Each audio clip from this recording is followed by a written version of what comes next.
Hey everyone, if you want to turn on your glutes, you want stronger glutes, you want to prevent injury, train and run consistently, I have some good news for you and I want to teach you how to do so. My name is Steve Gonzer, physical therapist with RunSmart, and when it comes to glute strength, like if you're looking at being able to get the most bang for your buck, glutes are always the place to go. I always do this with my runners, and it's really important that you do it as well. Now, in the background here, you can see Basics Day 5, which is called butt camp. We have a lot of runners who do butt camp, and they're pretty sore the next day because they're not used to using their glutes. But here's the thing that you need to know is that using your glutes is not about turning them on by squeezing them. In fact, the term turning them on or activating them, that's a term a lot of patients use. It's not a great term because the glutes are going to turn on and they're just going to use whatever strength that they have. So what you want to make sure, instead of turning on your glutes, is how do you build up some strength so they can actually be used? And that's what I want to teach you today, is how to turn them on. Now, if you want access to strength workouts and things that fix muscle imbalances, that get you running healthy, get you running consistently, training plans that can help you perform your best, be sure to check out the link in the post because the RunSmart app is discounted, and today is Thursday, I think. So it's only about 2 days left before that discount expires. But here's what I want to teach you about today. And this is what we do a lot inside the RunSmart app, is we use just movements, like runner-specific movements that turn the glutes on. And how do you turn the glutes on? It's all about positioning of your body. It's not by squeezing your cheeks really tight. It's by how your body is positioned, because if you're positioned appropriately, the glutes are forced to turn on. Unless you have a nerve injury or a low back injury or something that could actually interrupt the flow of the muscle getting the message, they're going to be there. You just need to make sure you have the strength so that they can carry the load. So how do you do that? There's a couple exercises I love to do, and I'm going to teach you a couple here, but the quality of the exercise makes the biggest difference, because if you do the exercises incorrectly, you're never going to activate them and turn them on because they're never in the position to turn them on.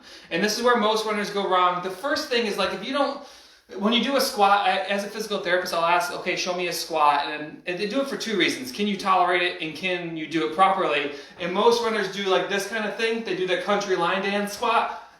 You expect to start breaking into a jig. And because their upper body is so flat and upright and their knees drive forward, it puts a lot of the strain here and removes it. The glutes are being used, but you're not biased into them. You're actually avoiding using your glutes. So how do you fix something like that? I'm going to show you a couple exercise variations today of things to do, but from a glute strength standpoint, it comes down to learning a hip hinge, learning to drive your butt backwards, and that positioning is going to strengthen your glutes, your hamstrings, and your low back, which is so important for runners. So variation of a squat, instead of doing these kind of things, what you want to do, and you can certainly add weights at some point, is by driving that butt backwards with a flat back and coming back up. So this butt back, chest down position, I'll hold it here, is how you actually turn your glutes on because of the positioning. It's not like I'm squeezing my glutes. The position of my body, having that flat back and pushing and hinging the hips, is what turns it on. It's not I'm going to squeeze my cheeks and turn on my glutes that way. That doesn't work, and you can't run down the road with your ass cheeks all clenched up. That's not going to work either. So the glutes, the squats are a great way to do it. There's certainly other ways to do it I want to teach you about here. When we move and we do things, like a lot of runners know, like the forward lunge, they do like this drop knee lunge like this, right? So there's a couple ways that you can modify lunges to activate your glutes. You'll actually see, you can probably see it here, you can use a lot of different upper body motions. Like in RunSmart Basics, we use a couple different upper body motions. I want to teach you them here as well. So hopefully this doesn't fall over. But instead of doing your standard lunge, you want to activate, you want to turn on the glutes, you want to position them so they can do stuff. There's two ways to do it. The first way, which I always like as a starter, is instead of doing a forward lunge, side lunges are way more valuable for runners because they get you out of the running plane. Like a forward lunge and running are very similar. If you want to get those glutes to get turned on and get stronger, we want to start moving sideways. So we like a side lunge with a reach down. Notice I'm incorporating not only a side movement, which targets the hip, but I'm also hinging forward, which with that hip hinge just flips the switch. They're forced to fire. I'm not squeezing my butt. I'm just putting them in the position to do work. So I like going both ways with a side lunge.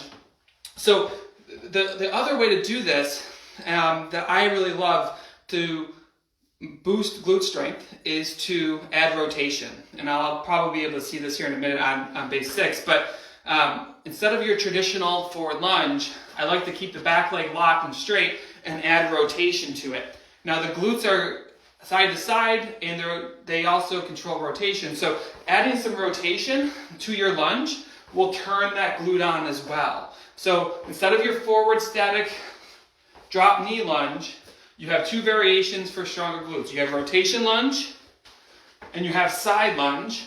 And then in your squats, you have butt back squats. Those are three easy ways to activate them. Now, if you want to go to the next level, and I do this a ton inside the Run Smart app. So if you want to really get strong glutes, you want to run and train consistently without the fear of injury, be sure to check out the link in the post because these are the workouts we use all the time. But is to incorporate both rotation, twisting, and reaching down. So you can do a twist lunge, or you can do a hip hinge twist lunge, which would look like that. Now that coming down on it with the twist is like taking the dimmer all the way up. You're really turning on those glutes. You're really activating them. And you'll see, like here's a good example. This is base 6 butt camp. See how my chest is getting down here? These are single leg reaches that we do inside the Run Smart app. And we do a bunch of different variations. But these are the type of things you guys should be doing. Watch this one. Chest down, butt back. Working on balance as well with that. So important, especially as we all get back to normal here and we start to run and train consistently. Nothing sucks more to start running and then end up hurt very early in the cycle. So if you want help, you want to train smarter, check out the Run Smart app, the training plans, get started on the strength workouts, or at least add these into the mix. And I promise you, when you go out for your run, you'll feel stronger, you'll feel fluid, you won't go, oh, for like the first mile until you warm up. All right, everyone, have a great day. Check out the link in the post, and I'll hopefully see you inside the Run Smart community. Bye, everyone.